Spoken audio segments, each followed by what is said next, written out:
Okay, we're going to examine here Jesus' resurrection. In the last piece, we looked at the fact that in the ancient world, the doctrine of resurrection was not accepted. Most people didn't believe in a physical afterlife in the way that the Jews did. And even the Jews believed in a general resurrection in the eschaton, at the last day.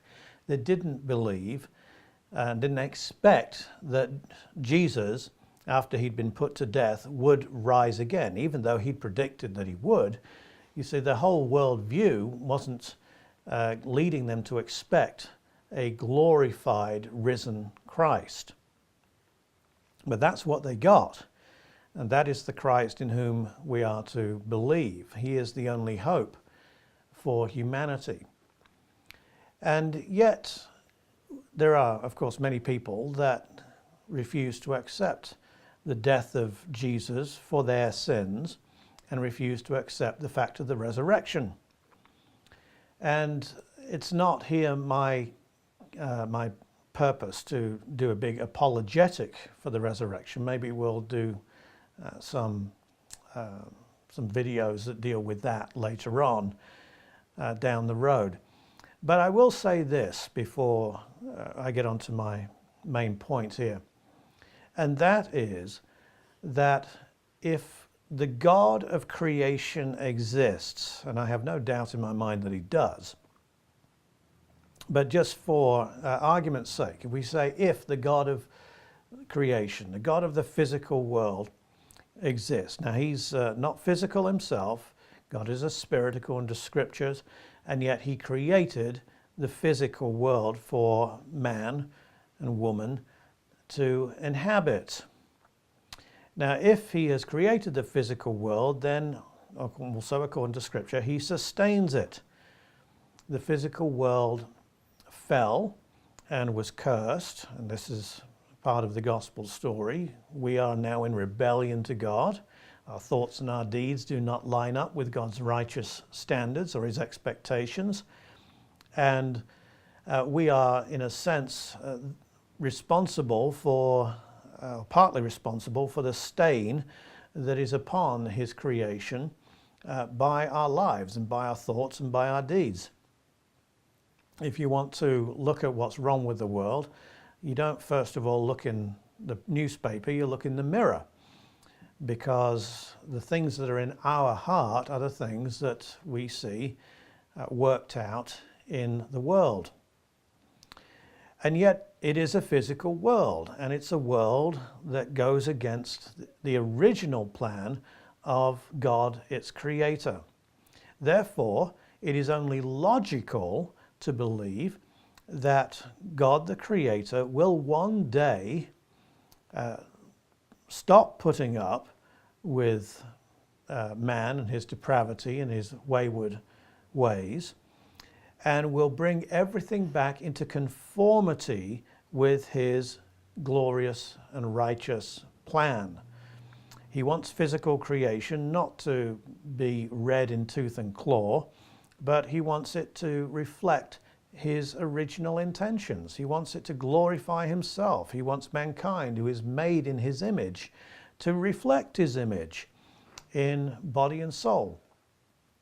And for that to happen, he's going to have to do something to save and revive, in fact the word is resurrect, the physical environment in which we live and that he's created for us. That is the rationale for the resurrection. Now, of course, if God doesn't exist, then there's no point in talking about this stuff. And we're just going to go on, keep on doing what we're doing and messing things up, and there'll be no point to anything apart from what we persuade ourselves in our delirium.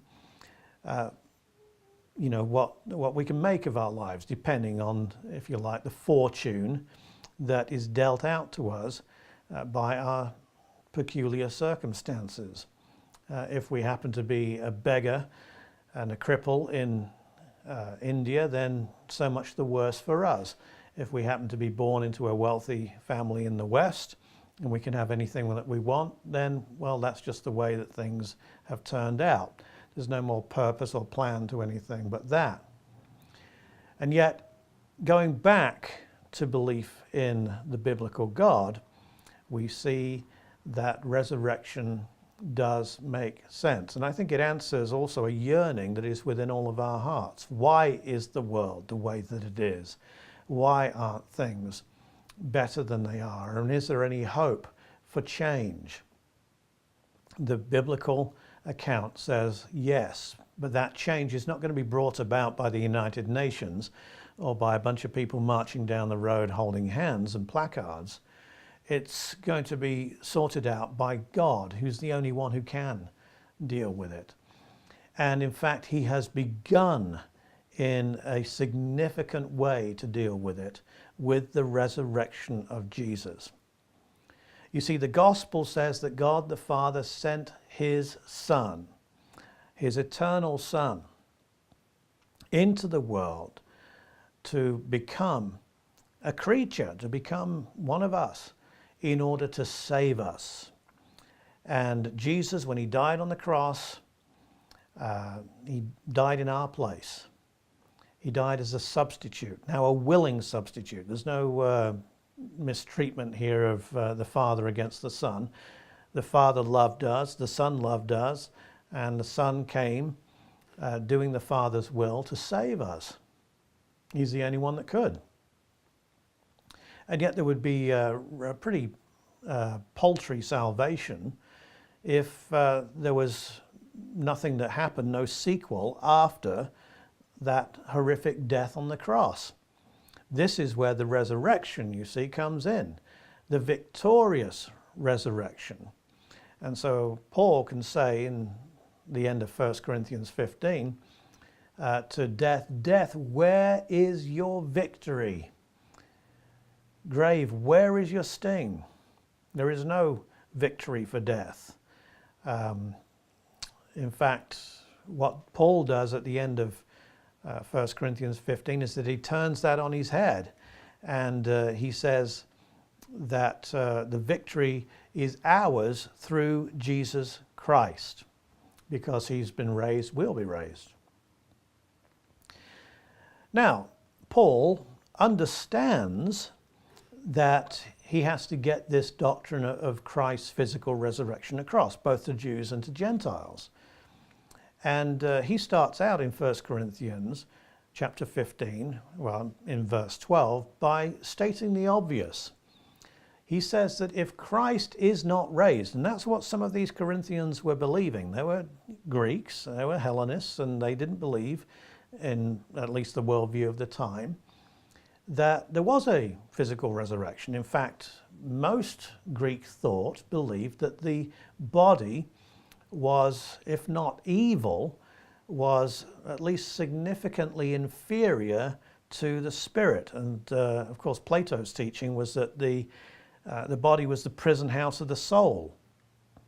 The soul had to escape from the body in order to be free. But and that belief, by the way, was widespread in the ancient world. So they had no time. They had no place for a physical resurrection. They believed in a spiritual reviving, as it were. And this is what we find came into the beliefs of the Corinthian church. Not surprisingly, they'd started out believing in the resurrection, but then the beliefs of the culture around them started to infiltrate into the church again, and people were doubting that Jesus had actually risen from the dead. And so Paul writes to them, and he says this: "Now, if Christ is proclaimed as raised from the dead, how can some of you say that there is no resurrection of the dead?" That's in line with Greek thought. And he continues, "If there is no resurrection of the dead, then not even Christ has been raised." Well, that follows. "And if Christ has not been raised, then our preaching is in vain and your faith is in vain." Well, Paul's been preaching the resurrection, a physical resurrection, and he's been preaching it because he wants people to believe it.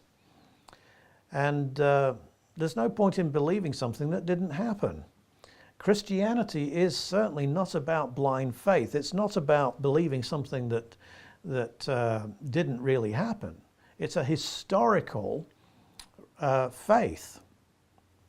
And by the way, I might as well insert here that you can believe in Buddhism without believing in Buddha. You can believe in a lot of the Hindu teachings without believing in the literal gods or the literalness of the gods there. You can believe in many of these things. You can even believe in Islam without believing in Muhammad. But you can't believe in Christianity if you don't believe in the resurrection of Jesus Christ from the dead, because it's central to the Christian faith and it's central to the Christian outlook on life and their interpretation of life and hope. And so that's what Paul's saying here. And he continues here, we are found, that is the preachers, Paul and those that are preaching this gospel, we are even found to be misrepresenting God, because we've testified about God that he raised Christ, whom he did not raise, if it is true that the dead are not raised. So Paul is saying, look, I understand very well here that if you're right and there's no physical resurrection, then obviously what we're preaching about the physical resurrection of Jesus is a load of hooey. And we're false witnesses of God, and you shouldn't be believing us. And we'd say the same thing today. Christians believe in the physical resurrection of the Lord Jesus Christ. And if there's no such thing as resurrection, then that's a bunch of baloney and you shouldn't believe it. But if Jesus did rise from the dead, then you ought to believe it. And so the apostle continues here, and after making a remark about if Christ hasn't been raised, your faith is futile and you're still in your sins, because there's no declaration of the acceptance, you see, of Christ's sacrifice for our sins if he's not been raised from the dead. He says this in verse 20, but in fact, Christ has been raised from the dead. Earlier, he had said that Christ had been seen by Cephas, that is Peter, then of the 12, then of 500 brothers at one time, most of whom were still alive, although he says some have fallen asleep, some have passed away. 1 Corinthians is written about AD 52, something around there, 53. So Jesus would have risen from the dead. Most people say AD 30, which I think is right. So there's 22 years or so between Paul's account here and the resurrection of Jesus, and many people were still alive, just as many people were still alive, are alive now, that were alive to see many things that happened in the 70s and 80s. A long time ago for some of you, but not for some of us. And so this is certainly within living memory.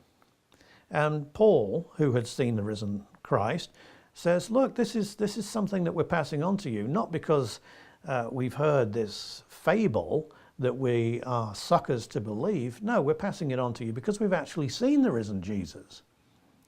And we're testifying to you about this. You ought to believe it because Jesus indeed did rise from the dead.